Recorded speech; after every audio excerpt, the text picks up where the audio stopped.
Gerai, parodysiu, kaip įskelt projektą. Einam į saitas. Dabar matome, kad šitai konsoliai turim du darbus. Galime spausti kopijuoti apačioje. Matom kelią nuo, tai reiškia iš kur ir į kur, kam.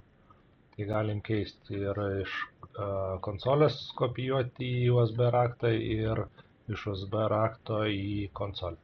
Tai pasirinkam USB raktas ir kur į vidinę atmintį. Spaudžiame, pasirinkame, kurį norime darbą, kuris yra USB rakte. Tai, pavyzdžiui, jeigu vykdytojas atnešė ir padavė jums, tai pasirinkam, pavyzdžiui, trečias ruožas SK9. Spaudžiame OK. Failas kopijuojasi.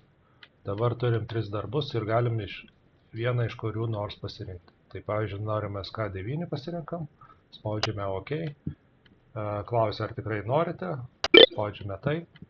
Dabar turim įsijungę darbą ir kadangi dabar nesam pasirinkę aktyvaus paviršiaus, tai nieko ir nerodo. Tada sekantis žingsnis einame į aktyvus, tada spaudžiame paviršiai ir pasirinkame, kurį norime paviršių.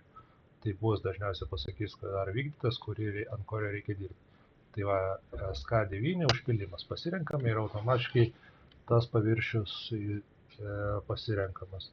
Viršui matome planinę padėtį, apačioje matome skersinį ir išilginį. Tai vat.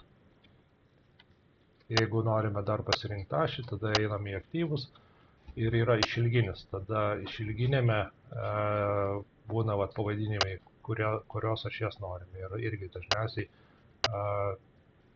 ašis būna panašus pavadinimas kaip ir pačių paviršius.